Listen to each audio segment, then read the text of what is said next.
Hey,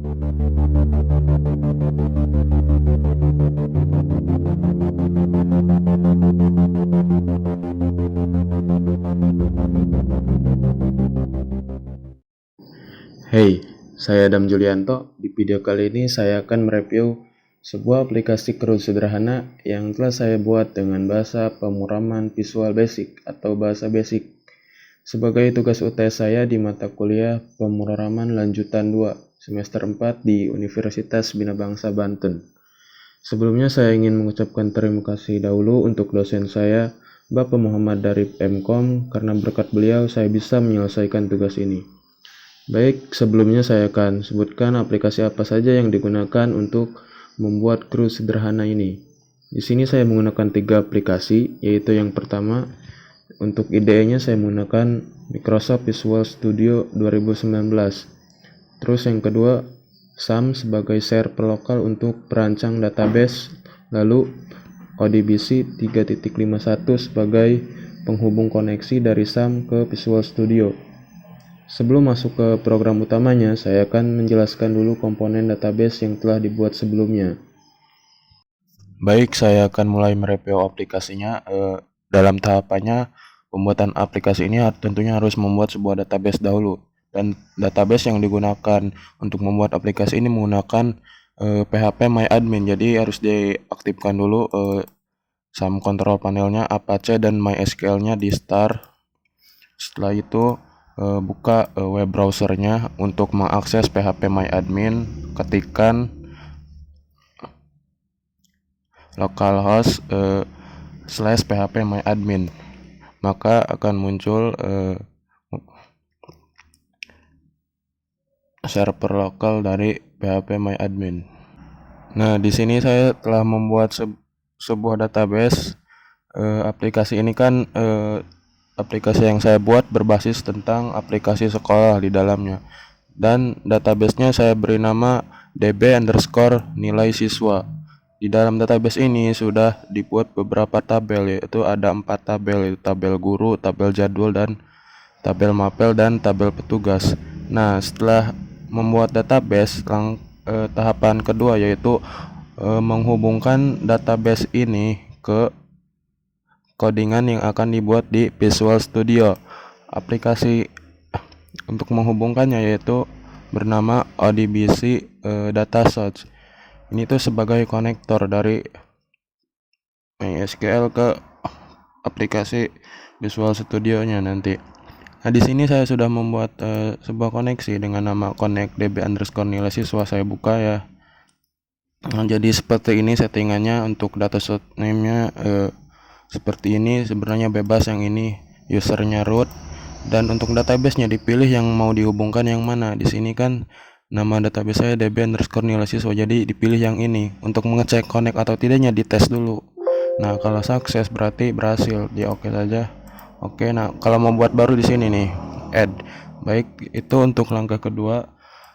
Selanjutnya langsung dibuka saja Visual Studio-nya.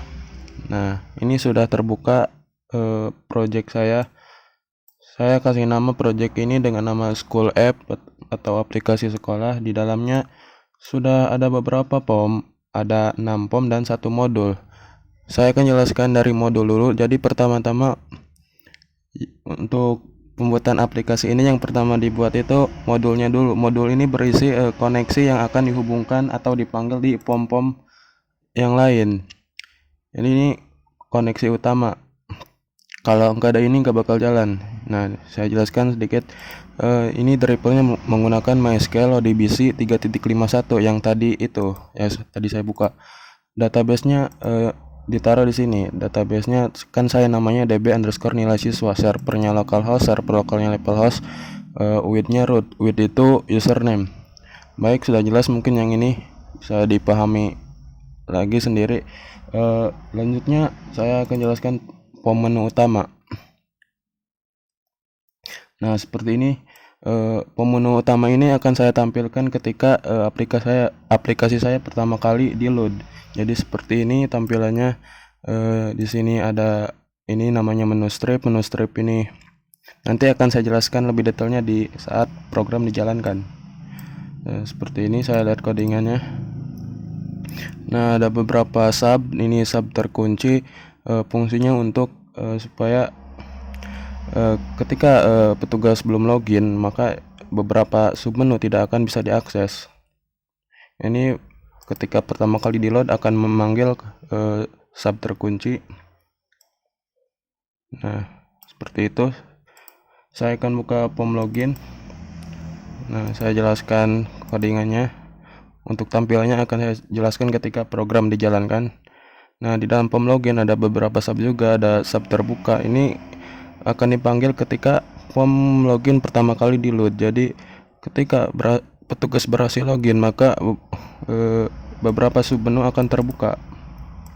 Nah, ini untuk ini ketika button login diklik, maka akan ketentuannya seperti ini, codingannya seperti ini.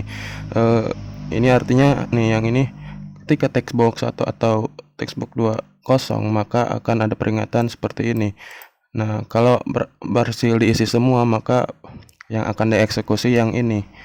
Dia akan menyocokkan kode petugas yang ada di database dengan apa yang diinputkan di textbox 1. Begitu juga dengan yang password petugas dan yang diinputkan di textbox 2. Nah, kalau berhasil, maka akan keluar peringatan login berhasil dan dia akan menutup formnya, lalu akan memanggil sub terbuka. Dan ini di form menu utamanya akan, kalau berhasil login, data petugasnya akan ada di status stripnya. Nah, kalau petugas gagal atau salah dalam memasukkan datanya, maka akan ada peringatan seperti ini. Sepertinya sudah jelas untuk form login. Selanjutnya form data mapel. Nah, seperti ini form data mapel. Nah, dalam form data mapel ada subkondisi awal. Ini akan dipanggil ketika form pertama kali di load. Kondisi awalnya seperti ini. Beberapa text box akan disable. Ada call siap isi, call siap update, call siap delete. Ini akan dipanggil masing-masing ketika ini akan dipanggil ketika input diklik, ini update diklik, dan ini ketika delete diklik akan dipanggil.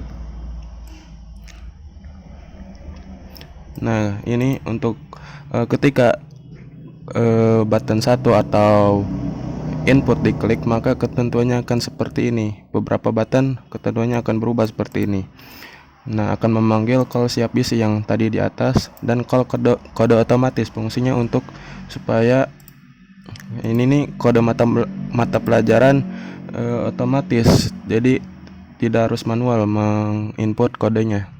Nah, ketika ini semua sudah, maka akan ketentuannya seperti ini. Seperti form login sama saja sebenarnya. Nah, lalu dia akan mengeksekusi seperti ini. Akan memasukkan sebuah data yang diinputkan petugas dan dimasukkan ke dalam database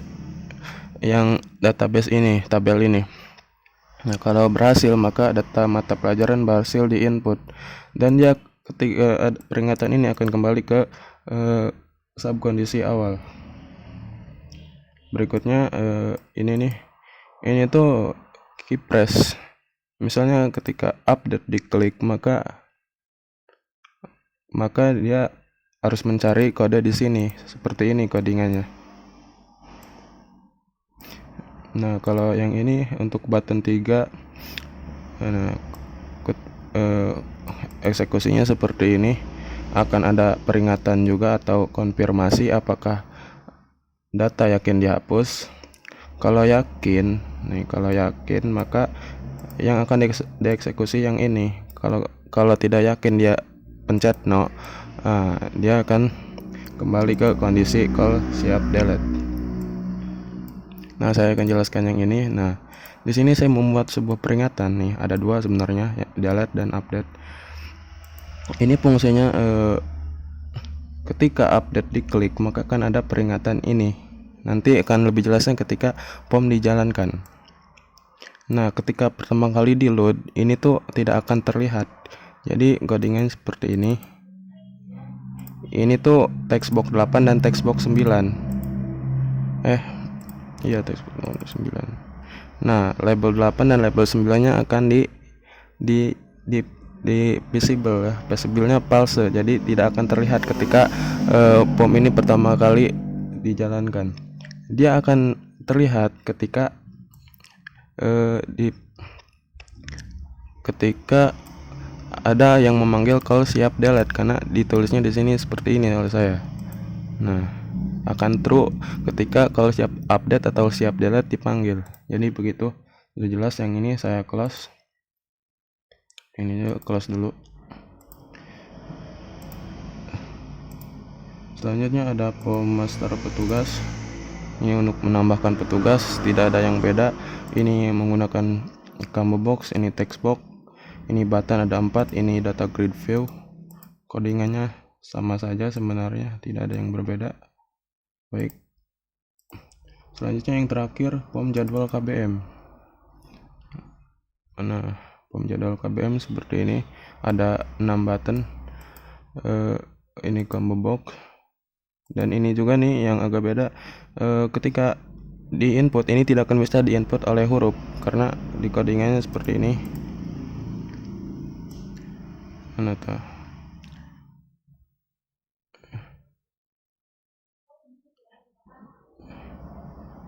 Nah, textbook 4 di keep press, maka yang selain dari angka 0 dan 9 maka dia tidak akan bisa di input dan akan ada peringatan nih harus diisi angka. Baik, begitu saja untuk POM yang ini. Selanjutnya ada POM data guru. Yang terakhir nih POM data guru, tidak ada yang beda juga. Ini juga saya kasih peringatan ketika akan update atau delete akan muncul ini untuk mengingatkan atau memberitahu user. Nah, ini tuh menggunakan data mpixer. Nah, ini agak beda ketika inputnya harus menggunakan format seperti ini.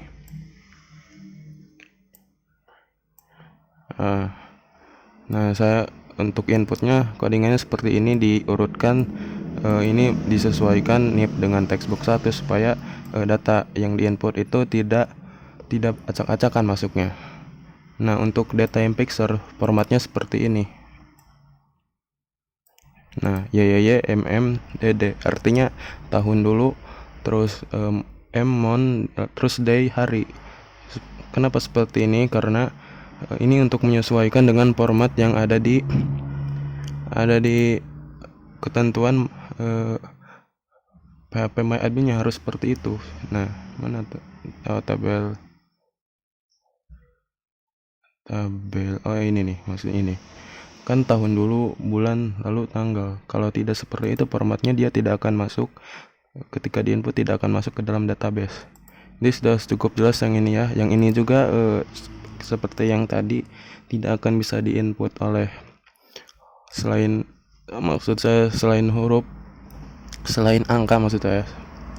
Baik, sudah saya jelaskan semua. Saya akan coba running programnya untuk mempersingkat waktu. Nah, saya running. Yang akan pertama kali muncul adalah POM menu utama.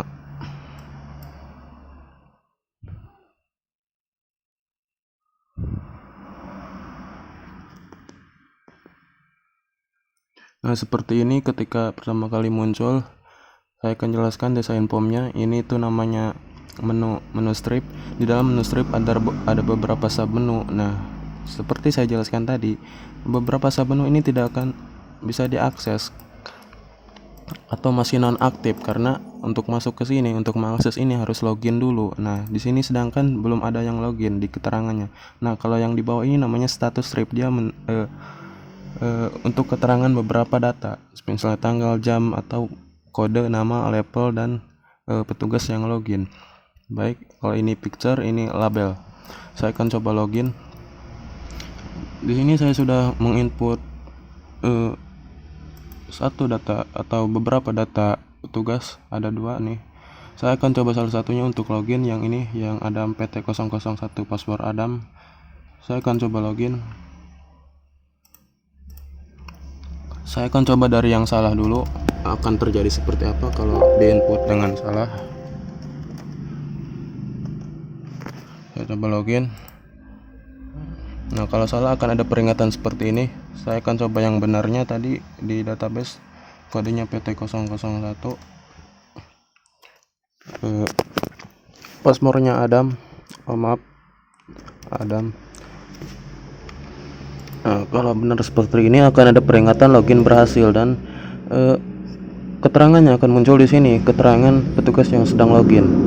Nah, level ini ada dua, ada level admin dan level user. Kalau levelnya admin dia bisa mengakses semua pom-pom yang sudah ada. Nah, kalau levelnya user dia tidak akan bisa mengakses pom tambah petugas karena dia levelnya hanya user. Di akhir saya akan coba login menggunakan petugas yang levelnya user. Nah, saya akan coba dari pom data mata pelajaran di sini. Nah, ketika pertama kali load, textbook 1 dan textbook 2 tidak akan bisa diakses atau non-aktif karena subnya seperti itu diaturnya. Ketika dipanggil seperti itu. Saya akan coba aplikasinya. Saya coba input. Nah, ini kan otomatis. Nah, udah ada MP002, MP001-nya saya hapus sih. Dia akan melanjutkan. Saya tambahkan pelajaran misalnya Penjas. Save, maka akan ada peringatan. Nah, saya coba update.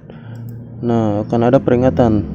Cari kode mata pelajaran yang ingin diupdate. Misalnya MP003 yang baru dibuat ingin diupdate. Nah, diupdate misalnya Penjas murni. Maka diklik update now, akan ada peringatan berhasil diupdate dan data berubah di sini.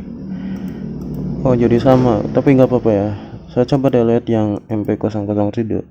Nah, ketika di delete pun akan ada peringatan ya. Cari data kode mata pelajaran yang ingin di delete. Ketikkan ketika salah misalnya asal nih, akan ada peringatan kode mapel tidak ditemukan. Saya akan delete yang MP003. Nah, akan ada muncul datanya, ini tidak akan bisa diupdate. Klik delete. Nah, kalau yakin klik yes, kalau belum yakin no. Diperhatikan dulu datanya apakah yakin di delete. Nah, kalau sudah yakin baru di yes, maka data akan menghilang. Baik, saya exit.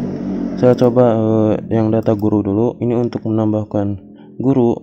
Nah, di sini udah beberapa banyak data yang sudah yang saya input. Saya coba hapus dulu ya, mana kebanyakan. Ini yang NIP-nya 23 biar mudah dicarinya.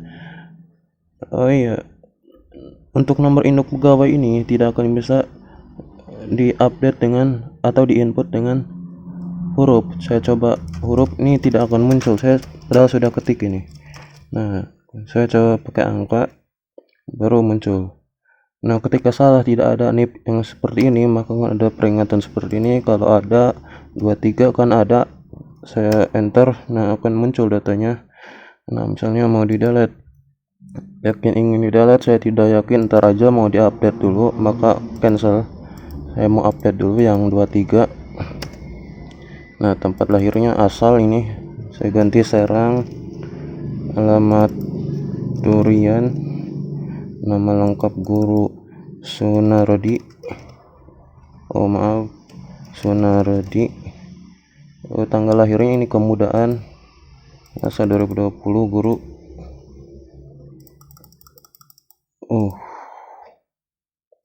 Nah, seperti ini biar mudah. Ini menggunakan data time fixer. Gelar misalnya Eskom. Saya update. Nah, maka datanya akan berubah. Sedangkan NIP tidak akan bisa diupdate karena ini tuh sebagai acuan untuk mengubah data. Untuk delete, saya yakin ini pun berhasil, jadi tidak akan saya delete. Saya exit saja. Oh iya, belum diinput ya. Input ini tuh tidak bisa di input huruf.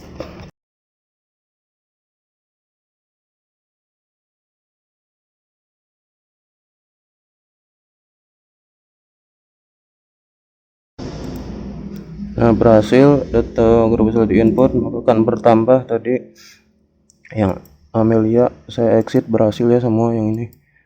Saya coba yang ini dulu, transaksi jadwal KPM.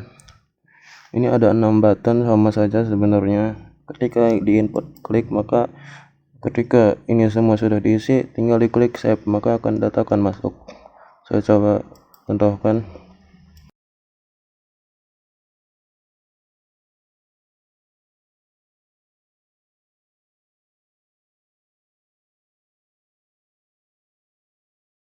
di save, berhasil di input, akan muncul data baru. Di update maka ada peringatan seperti ini, dicari saja MP003 misalnya, akan muncul datanya. Saya ganti ininya saja untuk mempersingkat waktu, saya update, maka akan muncul. Nah, coba saya delete, asalnya yang mau di delete yang MP003, akan muncul datanya. Saya delete, saya yakin ingin mendelete, yes, data akan menghilang. Oke. Untuk button cancel, fungsinya untuk tadi misalnya mau update gak jadi, di cancel. Nah, exit. Tinggal yang terakhir saya akan tambah petugas. Nah, ada dua data, saya akan coba tambahkan lagi dengan kode petugas otomatis PT003, namanya Wawan, paspornya Wawan. Ini harusnya disembunyikan, tapi biar kelihatan. Admin save.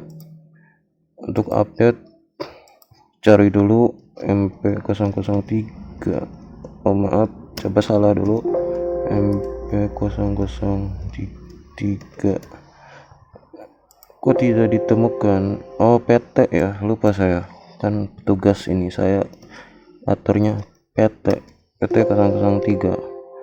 Ini saya rubah jadi user, update now. Nah, akan berubah jadi user. Nah, seperti saya, oh ya, belum di delete dulu, saya delete dulu yang MP003. oh MP sih, PT003 saya delete. Saya yakin akan delete, yes, data akan menghilang. Dan seperti saya bilang, saya akan login menggunakan laptop petugas dengan user. Dan apa yang terjadi kita lihat. Sebelum login lagi harus di logout dulu tentunya. Saya logout dan keterangannya menghilang. Saya login lagi, yang levelnya user PT002, ininya Sinta, tadi paspornya Sinta. Nah, login berhasil, maka akan muncul juga datanya di sini, levelnya user. Nah, bedanya apa? Kalau levelnya user ini tidak akan bisa diakses karena dia user, tidak akan menambah user juga. Baik, cukup sekian dari saya. Mohon maaf ini kekurangan. Terima kasih. Assalamualaikum warahmatullahi wabarakatuh.